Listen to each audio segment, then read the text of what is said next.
Attorney General Dave Yost, thank you so much for taking some time to talk about the year in review.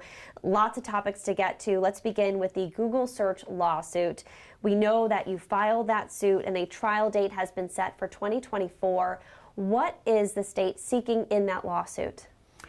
Simply a judgment that declares that they're a common carrier, like a railroad or the guy that owns the ferry boat across the river.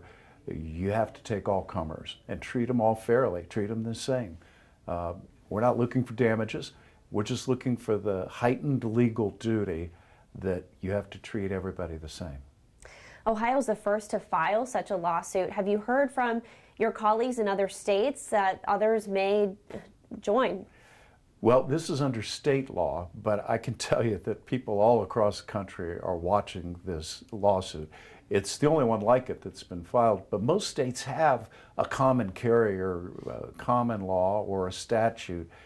So if we win this, I would not be surprised to see other states following suit.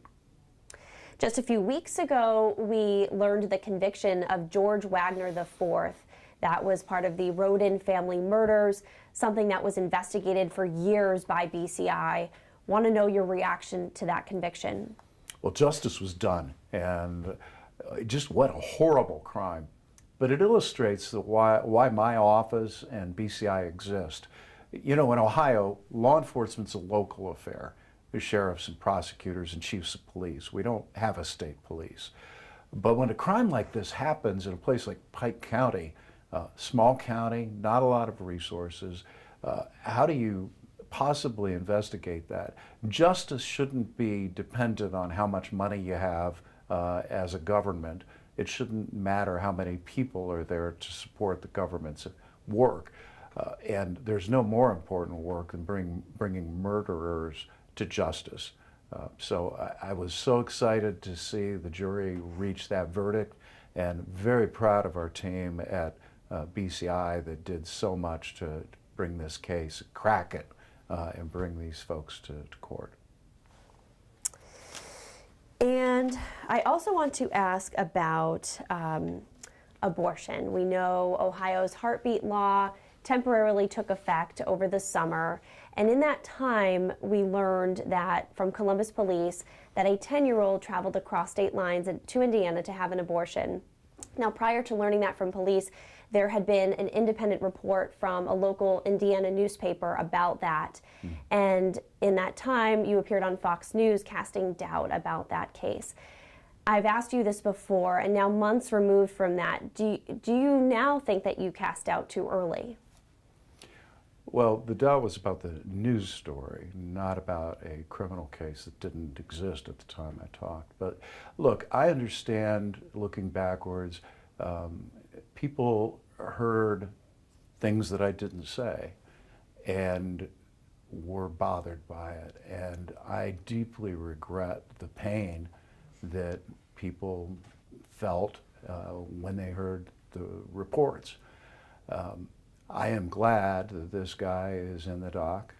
It looks like he is going to be convicted and spend the rest of his life in prison, which is where he belongs. But I've got nothing in my heart but compassion and sorrow for what this little girl suffered. There was a lot of criticism about the language of the exceptions in the heartbeat law, and you eventually came out with some clarification, some guidance to that. Do you think it needs more clarification? Do you think the language needs revision? Well, I think the General Assembly is considering clarifications. They're the ones that write the law, not the Attorney General.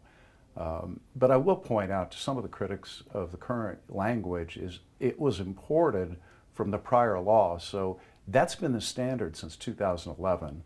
Abortions have occurred in the last 10 years under that standard after the viability, the previous standard kicked in.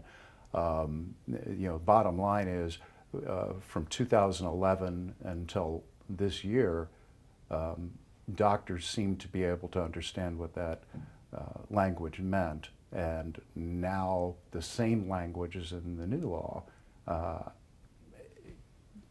I'm not sure that we maybe aren't seeing some politics involved in that. At any rate, the General Assembly writes the laws, and if they think that it's appropriate, they're going to clarify those things. We saw proposed legislation introduced this week by Senator Marco Rubio. The legislation the legislation names social media sites with more than 1 million users daily that originates from countries that are our adversaries like Russia and China. Do you have thoughts on banning TikTok? Will Ohio be a state that joins this trend in a state-level ban? Well, once again, the General Assembly writes the laws, not the Attorney General. But I'm concerned about what I'm seeing in social media broadly and TikTok specifically. There was this TikTok challenge. We had a little boy, 12 years old, in Cleveland, who asphyxiated himself, and it looks like he was responding to that challenge. China itself limits the exposure of its children to TikTok.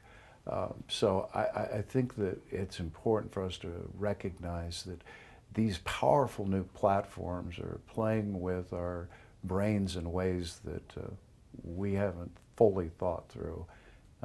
And the research that we're seeing about children using them, and the Facebook files that were a big thing this fall, there's a lot going on here, and our government and our policymakers need to think about how we police that marketplace and how we protect our kids. And I want to ask, looking to the future, what are your political aspirations? Will we see you eventually down the road, maybe throwing your hat in the ring for governor? I just got elected Attorney General, and my aspiration is to be the best Attorney General the state's ever had. I was very gratified in the last election. I received more votes than any candidate for Attorney General has ever had. I hope to live up to those expectations. And this year, as Attorney General, what will Ohioans see you lead the charge on? Robocalls for sure. We've got a 50-state task force that is focused on shutting those down and the scams that go with them. We're going to continue the fight against human trafficking. Maybe most importantly, we're going to push to finally get Ohio to a place where police training happens every year. It's funded, it's required. Other states do this, we don't. Imagine how good your basketball team would be if you only trained every second or third year. We want to help our police be the best they can possibly be. And that's my #1 goal, to get through the General Assembly and get Ohio on the road to providing the tools that our police officers need. Attorney General Yost, any final thoughts on 2022? I'm glad 2022 is over. Let's hope 23 is a better year. Thank you for your time. Thank you.